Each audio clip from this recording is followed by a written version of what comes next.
Bismillahirrahmanirrahim. Assalamualaikum warahmatullahi wabarakatuh. Perkenalkan, nama saya Santi Rahayu Eskom Mkom. Saya merupakan dosen tetap program studi Teknik Informatika Fakultas Ilmu Komputer Universitas Pamulang.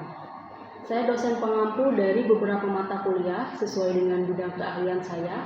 Salah satunya yaitu mata kuliah metode numerik. Mata kuliah metode numerik ini merupakan mata kuliah wajib yang harus ditempuh mahasiswa di semester 7 dengan bobot 3 SKS dan jumlah pertemuan sebanyak 18 pertemuan selama 1 semester.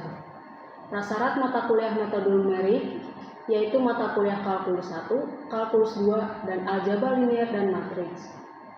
Mata kuliah metode numerik membahas tentang pengenalan metode numerik, peranan komputer pada metode numerik, deret Taylor, deret Maclaurin, integrasi numerik, akar-akar persamaan karakteristik, dan penyelesaian sistem persamaan linier.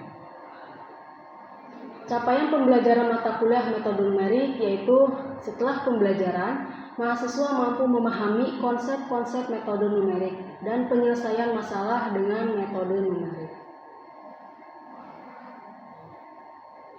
Materi yang ada di mata kuliah metode numerik yaitu pertama, pengenalan metode numerik, kedua, peranan komputer dalam metode numerik, ketiga, aproksimasi, keempat, deret Taylor, kelima, deret Maclaurin, keenam, integral tentu secara analitik, ketujuh, integrasi numerik dengan metode rektangular dan metode trapezoidal, kedelapan, integrasi numerik dengan metode Simpson 1/3, Ke-9, integrasi numerik dengan metode Simpson 3/8. Ke-10, akar-akar persamaan karakteristik dengan metode grafik. Ke-11, akar-akar persamaan karakteristik dengan metode diseksi. Ke-12, akar-akar persamaan karakteristik dengan metode regular false. Ke-13, akar-akar persamaan metode numerik menggunakan metode Newton-Raphson. Ke-14, akar-akar persamaan karakteristik dengan metode iterasi titik tetap. Ke-15, penyelesaian sistem persamaan linier dengan eliminasi atau substitusi. Ke-16, penyelesaian sistem persamaan linier dengan inverse matrix. Ke-17, penyelesaian sistem persamaan linier dengan metode eliminasi Gauss. Ke-18, penyelesaian sistem persamaan linier dengan metode eliminasi Gauss-Jordan. Untuk sistem pembelajaran yang saya gunakan selama menempuh mata kuliah metode numerik yaitu blended learning, di mana perkuliahan dilaksanakan secara daring melalui LMS Mentari Umpam dan secara luring yaitu dilaksanakan di ruang kelas. Pembelajaran secara daring maupun luring dilakukan sesuai jadwal kalender akademik. Untuk sistem penilaian yang saya lakukan terdiri dari kehadiran, keaktifan tanya jawab diskusi di kelas, nilai di tugas, nilai UTS, dan nilai UAS. Untuk pembelajaran luring di kelas, berikut ini saya tampilkan video belajar mengajar di kelas saat mata kuliah metode numerik pertemuan 17, yaitu penyelesaian sistem persamaan linier dengan metode eliminasi Gauss. Selamat menyaksikan.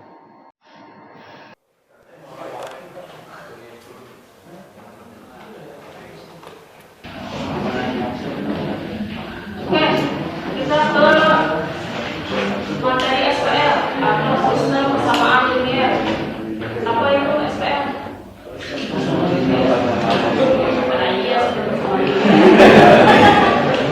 Maksudnya apa gitu? Kan ada kata sistem, ada kata persamaan, ada kata linier. Kalau sistem apa? Sistem komputer ya, sistem operasi atau sistem lainnya, sistem pemerintahan. Jadi sistem itu apa? Bahasa sederhananya.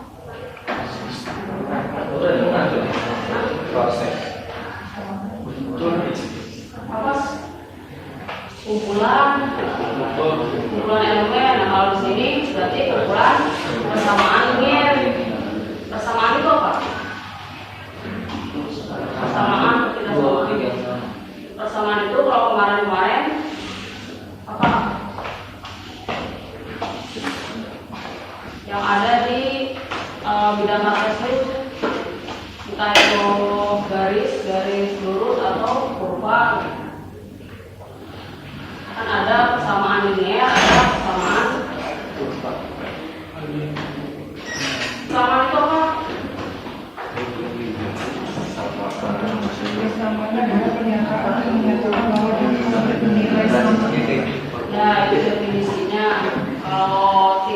gambarannya yang XYZ itu loh, 2X ditambah berapa Y ya sama dengan berapa.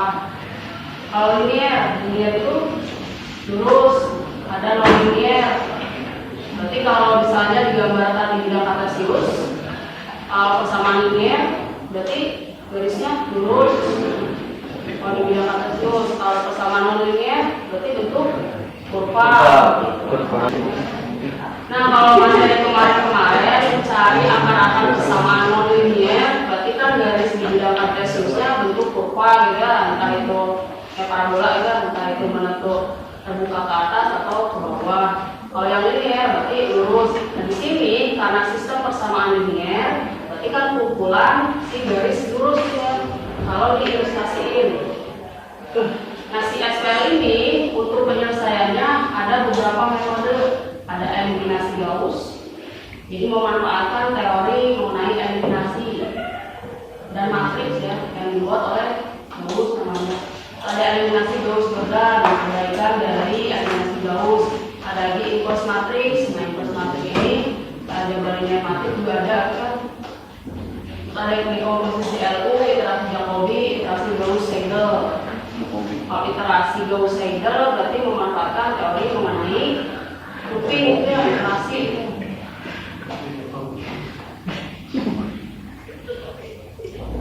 Oke, metode eliminasi Gauss. Jadi kumpulan persamaannya tersebut entah berapa gitu ya, dibuat atau dikonversi ke matriks. Setelah itu nanti hasilnya menjadi matriks segitiga atas. Jenis matriks ada berapa? Ada apa aja?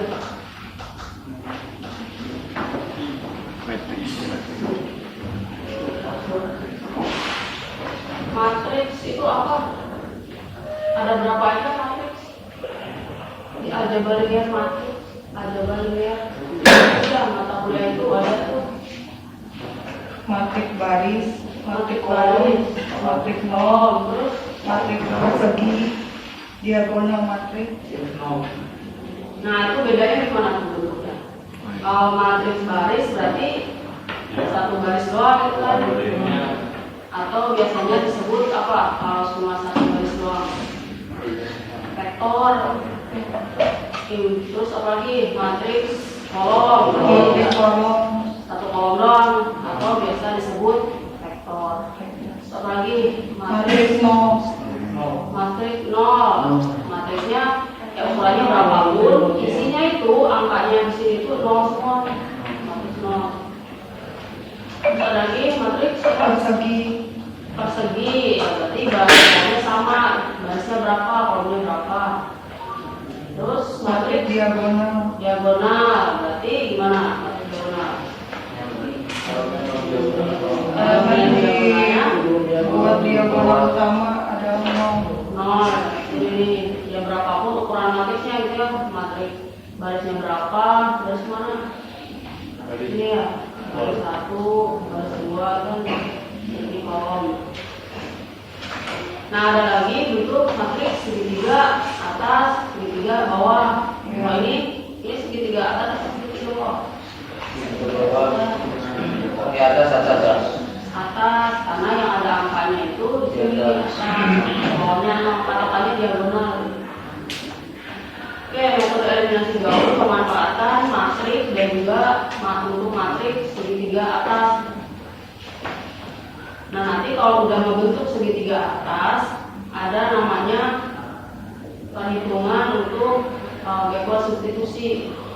Jadi yang tadi angka-angkanya diambil terus diselesain. Ini x pangkat x4 ini maksudnya iterasi ya. Ya bisa aja kan di sini x, y, z atau a, b, c variabel. Ini beda variabel. Kadang ada perhitungan itu ada yang salah. Misal di sini 3x 4 malah 3 dikali x dikali 4. Nah, gitu ya. Maksud x4 ini kan di bawah nih. Itu variabel. Di x4 di variabel sama. Di x3 x iterasi ketiga, x3 sama x4 ini beda variabel. Kan biasanya kalau persamaan itu pakai x, y, z. Sebenarnya kan bisa aja pakai yang lain. Oke, jadi metode eliminasi Gauss itu mengubah persamaan menjadi matriks, lalu dieliminasi, nanti ujungnya menjadi matriks segitiga atas. Setelah itu pakai tadi backward substitution. Oke, contoh nih, ada persamaan ini, ada berapa persamaan ini? 3 ya. Nah di sini sudah pakai XYZ, kan biasanya pakai XYZ ya. Ini pakai X1, X2, X3. Ini beda variabel ya. Nah dari persamaan ini kita harus ubah ke bentuk matriks. Oke, ada yang mau nulis silakan di depan nih. Persamaan ini dibuat menjadi matriks gimana?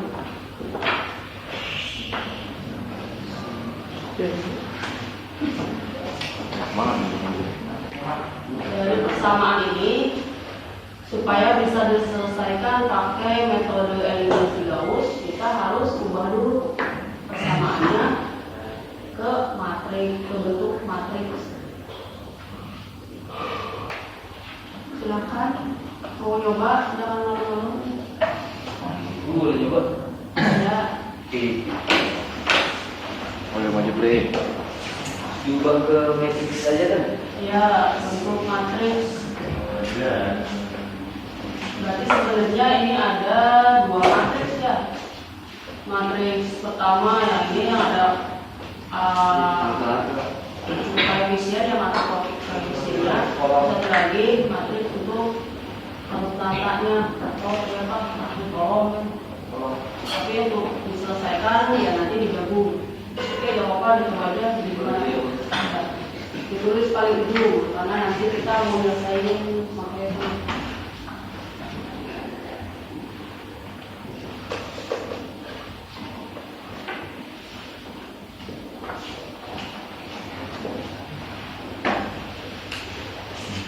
Metode eliminasi Gauss sering disebut Gauss naik ya.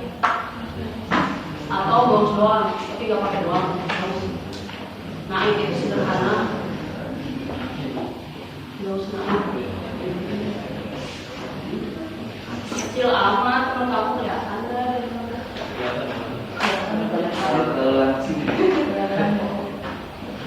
Videonya baru ya. Mana tadi kan aku nggak ada. Oh bagus.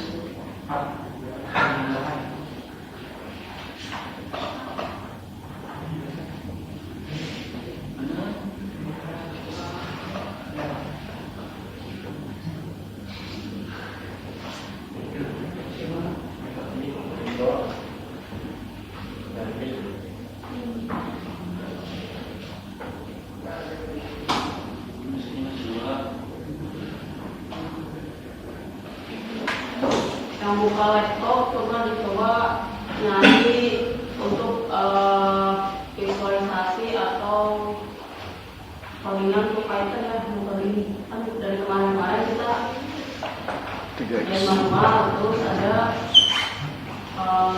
visualisasinya gitu atau Python atau MATLAB atau apa lagi bahasa pemrograman yang lain terus berapa. Ya sebenarnya kan banyak ya di Google pertebaran, tinggal kita pahami gitu.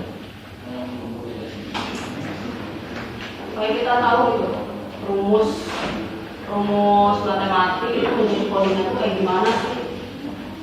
Jadi jangan apa ya, kan selama ini selalu bikin sistem informasi aplikasi untuk admin seperti CSV, input ke database. Nah sekarang coba belajar dari metode menjadi bagian kayak gimana.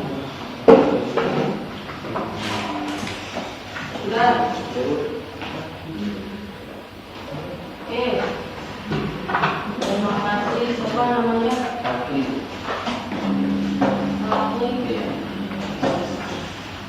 Udah ntar poinnya ya. Oke, gitu katanya. Benar nggak? Benar. Benar, sama benar. Tapi yang Iya, ya, ya, iya. ini kan untuk X1 ya. Oh, Berarti kan kita tinggal ngilangin variabelnya aja.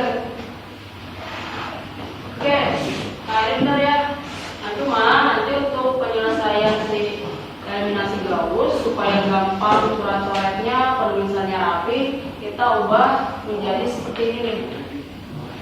Nih, kayak gini. Berarti mana? Mana tadi? Pengaku isu. Ini Yang bekas tadi aja.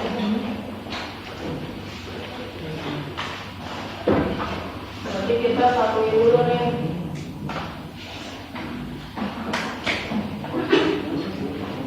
Pembatas 5, 3, 1.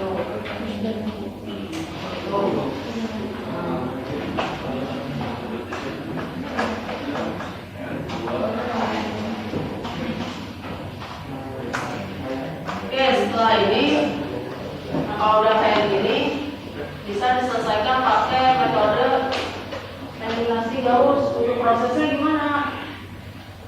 Nah, untuk lengkapnya kalian bisa baca buku Rinaldi Munir ya, metode numerik, ada di perpus. Itu banyak kok metode numerik di perpus. Ada yang pakai MATLAB, ada yang pakai Python untuk bahasa pemrogramannya. Oke, di sini ada teori namanya pivoting. Kamu ngerti pivoting? Bukan pivoting.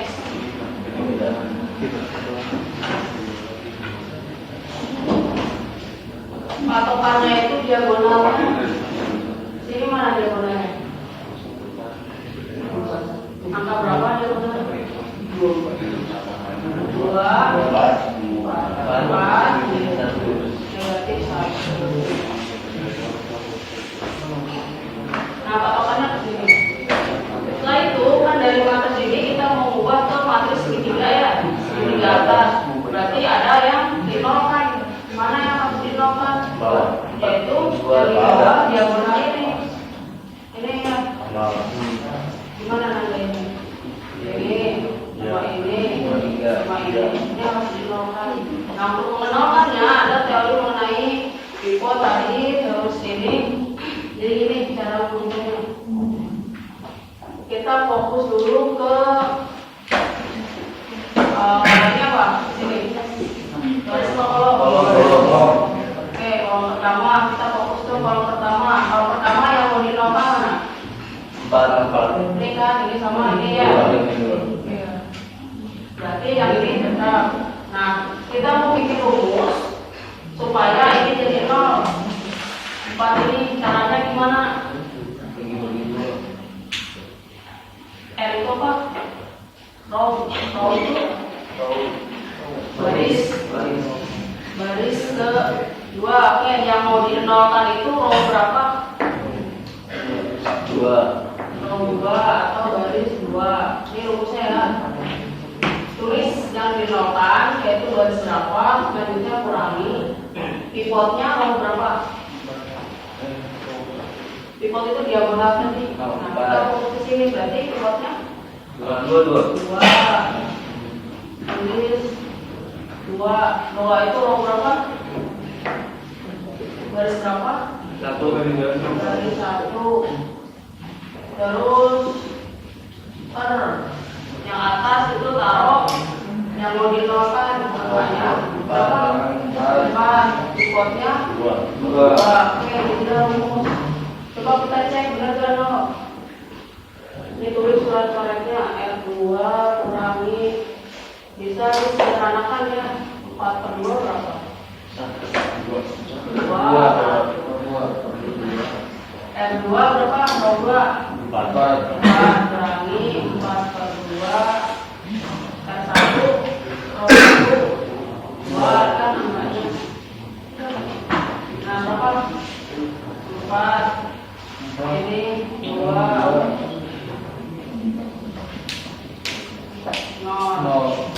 Oke, kalau 0 hasil dari rumus yang di kiri itu 0 berarti benar rumusnya.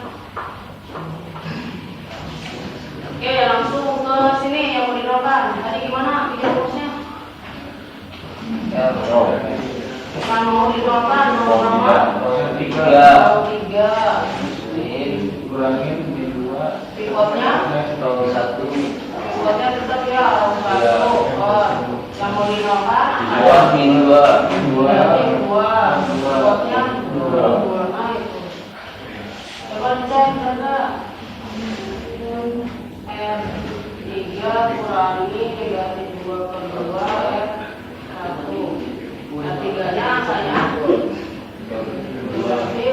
3T2 kurangi ini 3T1 nomor satunya 2 ini plus 10 apa dikali perkalian dulu ya, dikatakan apa namanya derajat apa sih namanya sini dulu sini dulu sama aja lah kalian. Berarti ini minus 2 berarti 2 plus 2 benar ya? Oke, rumusnya udah benar. Nah, kalau udah bikin rumus, selanjutnya adalah selanjutnya kita taruh penyelesaiannya. Oke, ini kan gak ada rumusnya nih. Iya. Berarti angkanya tetap ya. 2, 3, berarti 1, 5. Nah ini kita rumus. Jadi untuk isi angka di sini, pakai rumus ini, patokannya ke sini. Oke, yang ini tadi udah dihitung ya? Iya. Berapa? Yang ini dari mana sih?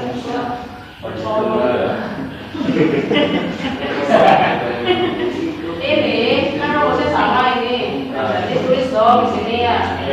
Ambil angkanya, hasilnya berapa? Taruh di sini. Oke, silakan. Untuk isi angka di sini, rumusnya kan ini udah dibikin. Patokannya di sini nih, sama kayak ini. Rumusnya sama. Tinggal ini berarti row 2-nya, baris 2-nya berapa, dikurangi kuadrat 2, terus row 1-nya berapa, hasilnya berapa, taruh sini. Ayo silakan.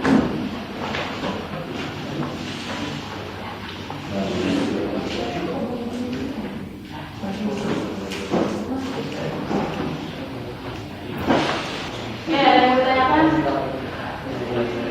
Nah, tidak ada. Serius, ini ada latihan soal. Nih, latihan soal. Coba bukunya dicurahkan. Penyelesaiannya ini ya.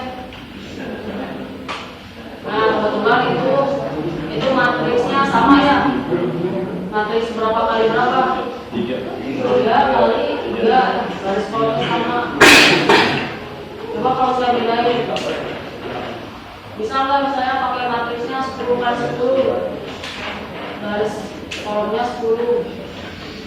Nah, kalau udah jadi aplikasi bisa aja. Tapi kalau hitungan manual, coba yang lain aja. Yang ini aja kepasnya 3 kali 3, papan tulisnya. Apalagi nanti minggu depan gaus Jordan. Nah itu biasanya papan tulisnya kan itu kalau cewek-cewek ya karena panjang penyelesaiannya. Oke, silakan nih di sana coba.